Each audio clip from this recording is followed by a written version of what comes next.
om letterlik met die dood te flankeer, uit Lara, The Untold Story That Inspired Dr. Zhivago, deur Anna Pasternak. Boris het gewis hard aan sy roman gewerk.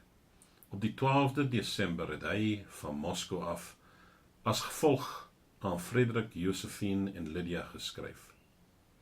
My liefde, Fidia en meisies.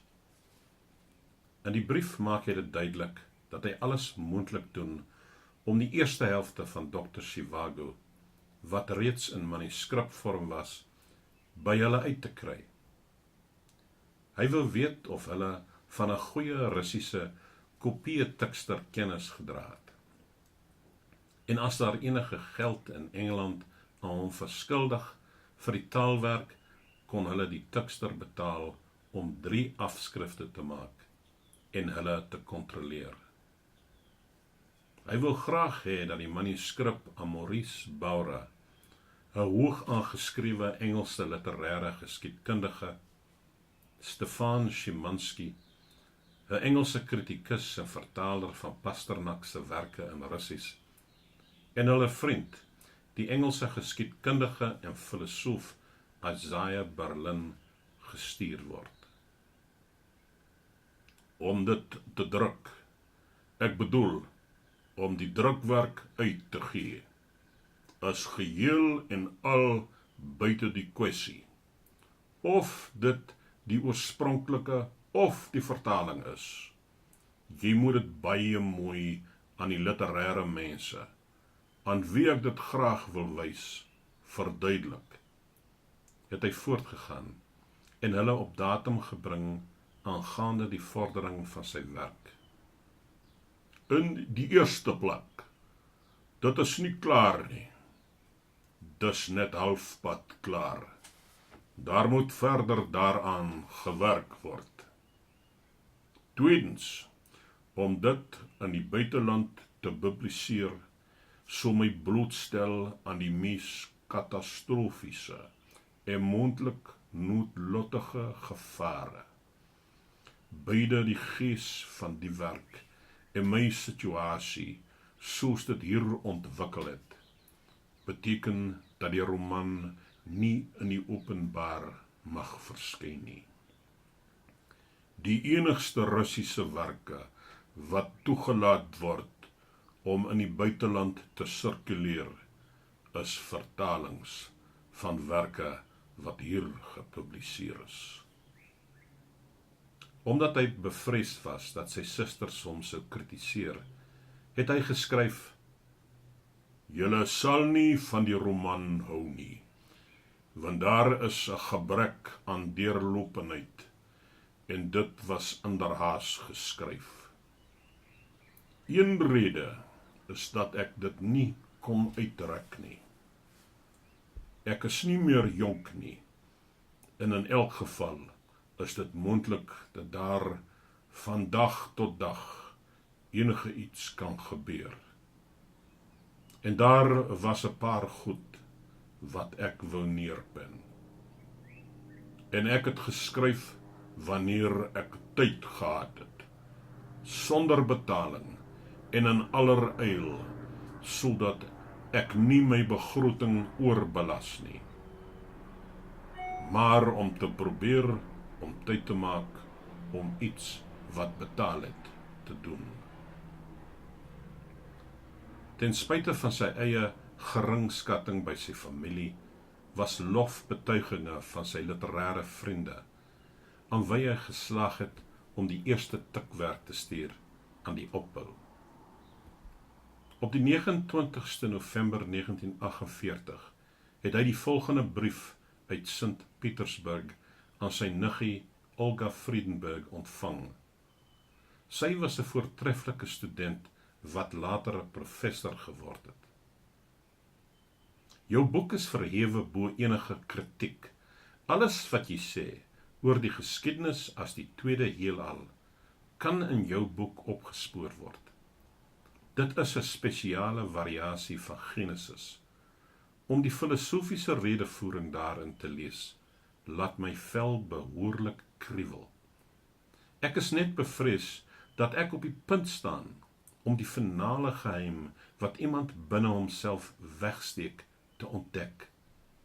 Sy hele lewe lank wens hy om die uiting daaraan te gee, en wag hy om dit in die vorm van kuns of wetenskap te openbaar. En daarvoor is hy doodbang, want dit moet 'n ewigdurende raaisel bly. Pasternak het intense druk ervaar om sy werk deur daardie mense wat hy gerespekteer het, gelees te kry, want hy was buitengewoon trots op sy boek. Om 'n lang prose werk oor die generasie en die historiese lotsbestemming daarvan voort te bring, was die antwoord op 'n lewenslange droom. Alle skrywers is onderhewig aan frustrasies en hulle leef in vrees dat hul werk nie gepubliseer sal word nie, wat nog te sê dat dit nie die toets van die tyd sal deurstaan nie. Pasternak, wat reeds vir 13 jaar aan die roman gewerk het geweet dat dit 'n enorme waagstuk was om die kontroversiële politieke materiaal vertroulik te versprei. Aanvanklik was hy optimisties aangaande die Bolsjewieke revolusie, want hy het geglo dat dit die groot meerderheid van die bevolking sou bevry. Maar toe hy die realiteit van die oorlog wat die revolusie teweeggebring het, gesien het hy 'n vurige teenstander van die Sowjet-regime geword. Hy het kollektivisasie geklameer, omdat dit die landelike ekonomie vernietig het en die lewens van miljoene Russe geruïneer het. Boris Pasternak kon nie sy veragting vir die politieke elite duideliker gemaak het nie. Soos Yuri Zhivago verduidelik, gewone mense is angstig om hulle teorieë in die praktyk te toets en om deur ervaring te leer, maar daardie mense wat die scepter swaai, is so gretig om die mite van hulle eie onfeilbaarheid te bewerkstellig, dat hulle so goed as hulle kan op die waarheid draai. Politiek beteken vir my net mooi niks. Ek hou nie van mense wat onverskillig staan teenoor die waarheid nie. Pasternak was totaal onbewus daarvan dat Stalin opdrag gegee het dat hy beskerm moes word, terwyl gewone burgers om die lewe gebring is of na die Gulag strafkampe gestuur is, omdat hulle anti-stalinistiese sienswyses in hulle eie huise verkondig het. Die sirkulasie van sy eie skerp standpunte in sy roman was dus om letterlik met die dood te flankeer.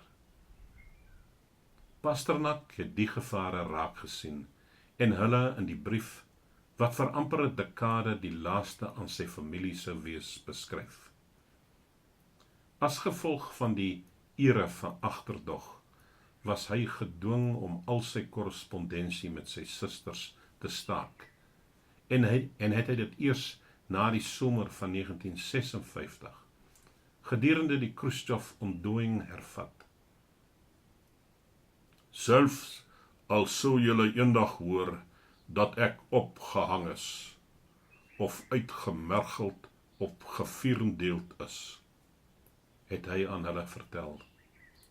Moet julle weet, dat ek 'n besondere gelukkige lewe gelei het, beter as wat ek my dit ooit kon voorgestel het.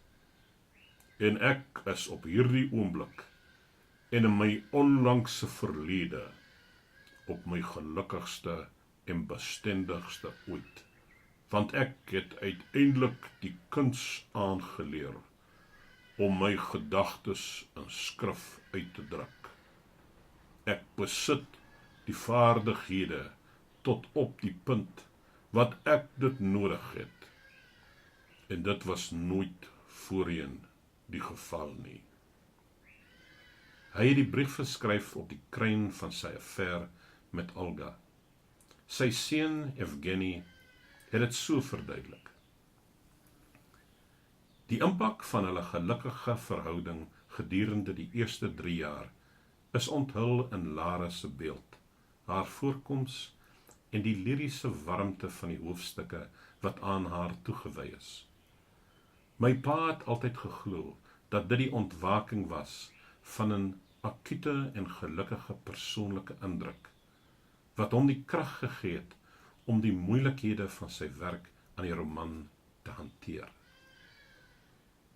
Hoe min was Olga bewus daarvan, dat, as gevolg van die algemene kennis van haar verhouding met Boris, en haar ontwrikbare ondersteuning van die boek wat hy aan die skryf was, dit nie Boris was wat gehang, uitgemergel en gevierendeeld sou wees nie, maar dat sy haarself binnekort onwelkome besoekers sou ontvang.